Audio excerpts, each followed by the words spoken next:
오늘 사도행전 7장 17절부터 36절은 어제에 이어서 스데반 집사님이 자기를 검거하고 자기를 재판하고 있는 대제사장들과 종교 지도자들 앞에서 자신의 사역을 변호하려고 하는 변론의 내용입니다.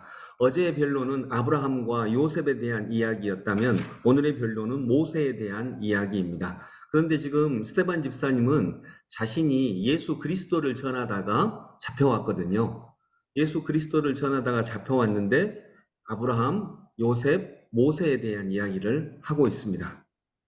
그러면서 오늘 본문에는 이 모세가 이스라엘 백성들이 모세를 어떻게 했다 그랬죠? 모세 당시에. 음, 모세 당시에 모세는 이스라엘을 구원하기 위해서 해방자가 되기 위해서 이렇게 왔는데 이스라엘 사람들이 배척했습니다. 그래서 오늘 중요한 단어는 35절에 보면 이 모세로 말하면 이스라엘 백성이 누가 너를 우리의 지도자와 재판관으로 세웠느냐 하고 배척한 사람인데 이 배척이라고 하는 단어입니다.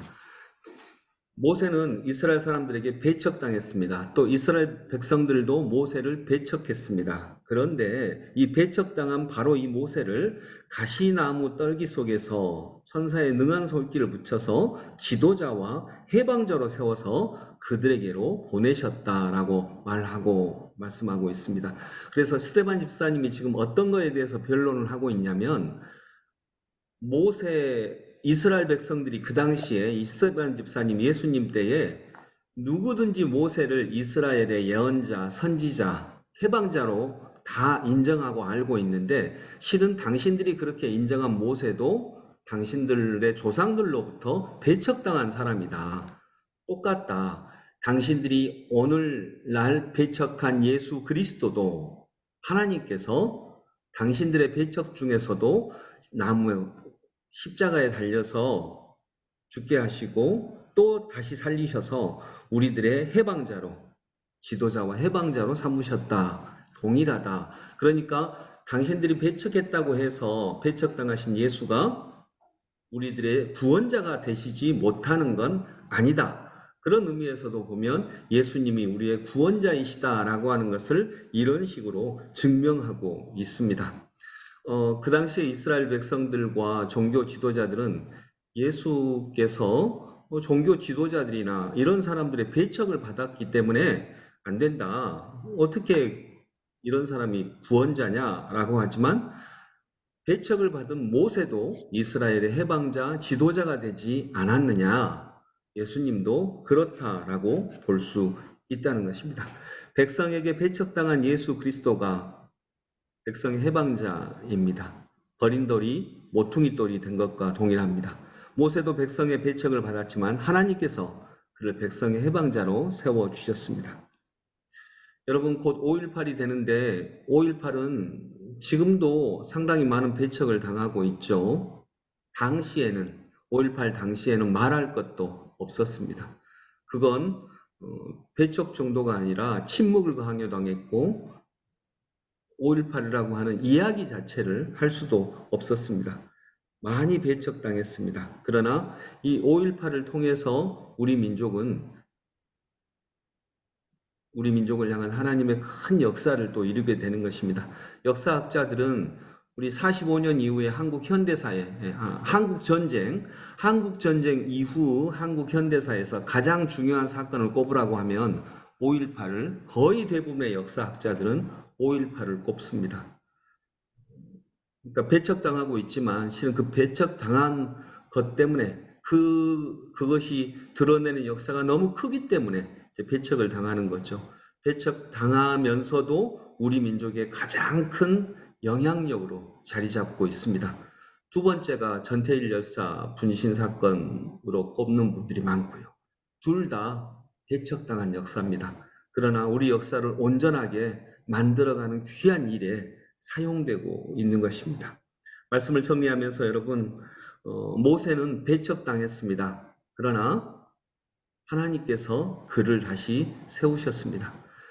동일하게 스데반 집사님은 오늘 강조해서 얘기합니다.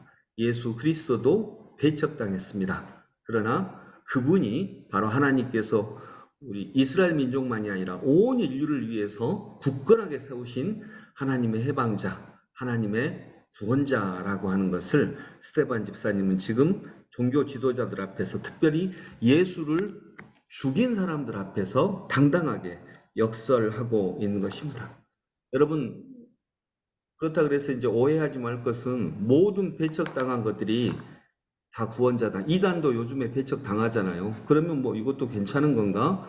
그건 아니죠. 그 정도의 구분은 우리가 충분히 할 수 있으리라고 봅니다. 도덕성을 기반으로 하고 자기 오름에 빠지지 않고 이런 몇 가지의 기준이 있는데 그 기준에 따르면 전혀 부각되지 않는 거죠. 그러나 예수 그리스도께서 오늘 배척당하셨지만 배척당한 것, 그것 때문에 하나님께서 세우신 구원자가 아니다라고 일방적으로 선언하는 것은 잘못된 일이다라고 하는 것입니다. 우리도 때로는 그리스도를 전하다가, 복음을 전하다가 또 복음대로 살아가다가 배척당할 때가 있습니다. 그러나 그때 오히려 그 배척을 통해서 하나님께서 나를 통해 일하시는 은혜가 있기를 원합니다. 그러나 예수님은 배척을 통해서 모세처럼 배척당했으나 구원자로 우뚝 서신 분임을 우리가 기억해야 되겠습니다. 기도하겠습니다. 하나님 아버지, 모세는 배척당했으나 그를 통해서 이스라엘을 해방하는 해방자로 우뚝 세우셨습니다. 동일합니다. 스테반 집사님은 지금 강조해서 이야기하고 있습니다. 예수님은 배척당하셨으나 그분이야말로 우리의 구원자이십니다. 주님, 우리도 때로는 그리스도를 증거하다가 또 그리스도의 복음대로 살아가다가 때로는 어려움을 당하기도 하고 고난을 당하기도 하고 환난에 빠지기도 하고 배척을 당하기도 합니다. 그러나 그때 배척당하셨으나 우리를 구원하신 예수 그리스도를 우리가 기억하며 그것을 우리의 면류관으로 여길 수 있는 하나님의 백성들 되게 하여 주옵소서. 5.18이 배척당했으나 우리 역사의 중심에 선 것처럼 또 5.18 44주년이 다가오는 지금 이 시기에 하나님 그 역사 또한 기억하는 저희 깨어있는 그리스도인들 되게 하여 주소서. 예수 그리스도 이름으로 기도드립니다. 아멘.